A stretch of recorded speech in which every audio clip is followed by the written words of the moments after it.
And welcome back. You should have 49 rows now. I'll go ahead and count mine for you. So I've got 2, 4, 6, 8, 10, 12, 14, 16, 18, 20, 22, 24, 26, 28, 30, 32, 34, 36, 38, 40, 42, 44, 46, 48, 49. So what you're going to want to do now is grab your headband, give it a good stretch. Don't be afraid to stretch. It's not delicate. And now wrap this around your head and see how it feels. Make sure you have enough yarn here so you won't pull it.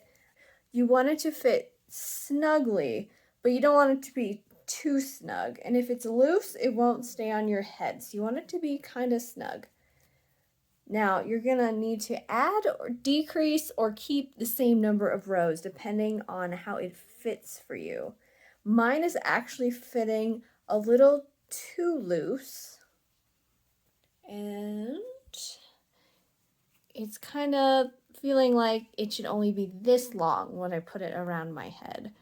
So I'm going to remove a few rows, and this is totally just going to depend on the size of your own head and the measurement of your headband.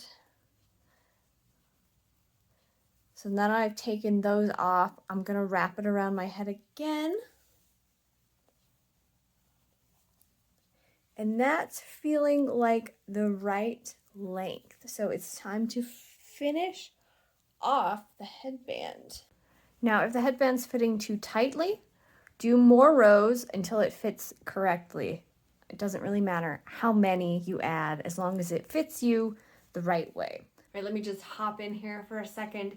If you're not happy with the way your headband looks because your stitches are inconsistent, maybe it's bigger and smaller at different points, instead of cutting your yarn here, just undo all of your work and just redo it, because your skills have improved immensely from row 1 to row 49.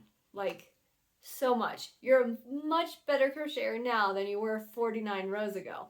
So if you're really unhappy with it and you hate it, because that absolutely happens, just, pull your end. Start, rewrapping your yarn around your fingers and just pretend it never happened and start over again from the beginning. And I bet you will love it the second time you make it. But if it looks pretty good, carry on. Once you get it the correct length, it's time to finish off. So I want you to cut a tail about, let's see, from here to here, cut about 6 inches.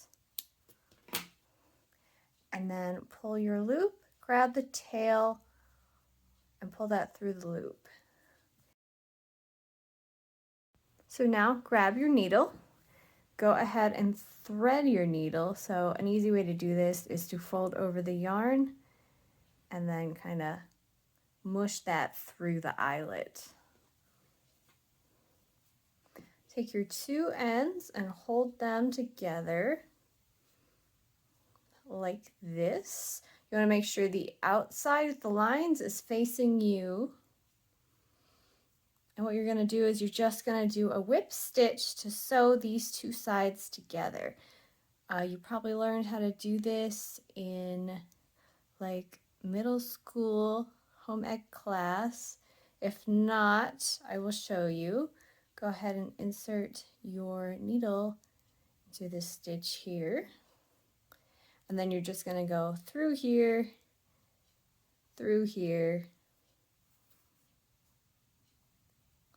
just going kind of this over-under stitch, very simple, to sew these 2 sides together.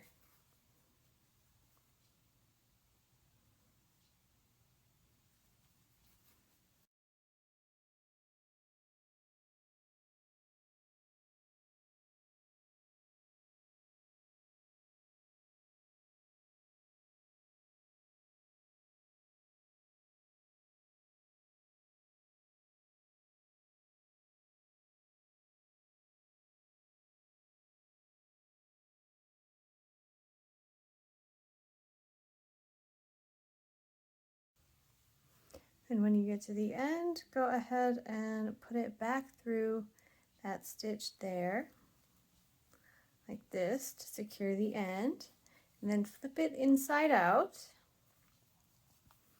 This was your starting tail, just ignore that for now. And just bring it through an outer stitch here and then back through another one.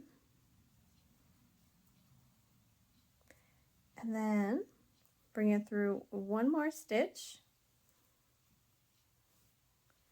Grab your loop here and then bring this through the loop to tie a knot. Pull that nice and tight. And then do that again and with that same stitch. Tie another knot in the same way.